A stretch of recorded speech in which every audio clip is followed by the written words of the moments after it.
we've had this reasoning for food.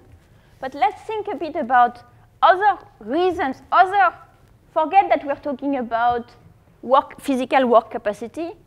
Think about other reasons why there might be a relationship between your income today and an income at some point in the future. Think of it the next generation, think of it next month, or anything like that. Can you think of other reasons why this kind of funnily shaped curve might appear? So food might be one. What would be other reasons why this funnily shaped curve might appear? So this is right, that there is probably a relationship between how long you can keep the kid in school.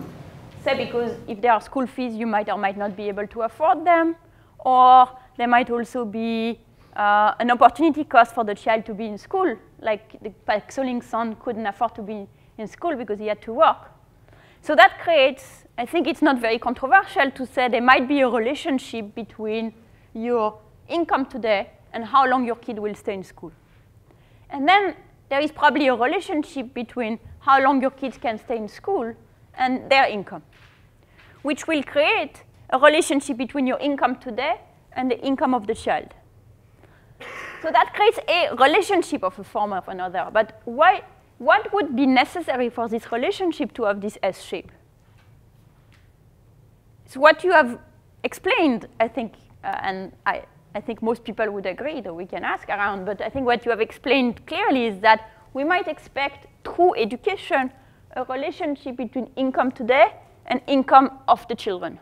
Now, what else do you need for that relationship to have this funny shaped? Sadly, going to a PhD usually leads to a drop in income compared to having gone to a master's, especially if you choose the master's properly. But this is exactly that, which is we need one more thing. What you're saying is exactly right. What's your name? Sif. But what Sif said told us is you need one more thing. You also need, for the benefits of the first few years of education, to be relatively low. So, and that's an empirical question that goes back to the plausibility question that you were asking earlier, is it the case that the first few years of education are useless or are not very useful? Or is it the case that every year of education is a year of education? And there will be an S shape based on education if the first few years of education are not that useful, and they won't be if, in fact, even the first few years of education are that useful.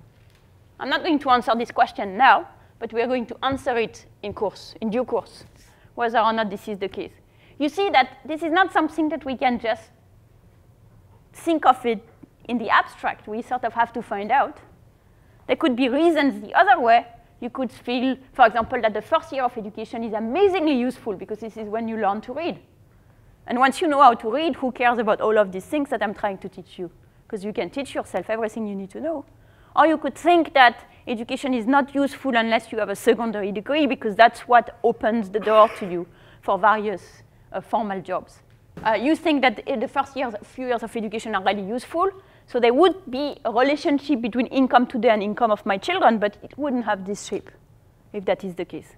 In fact, it might have a completely opposite shape, where it's more like an inverted L as opposed to an S. So education would be one.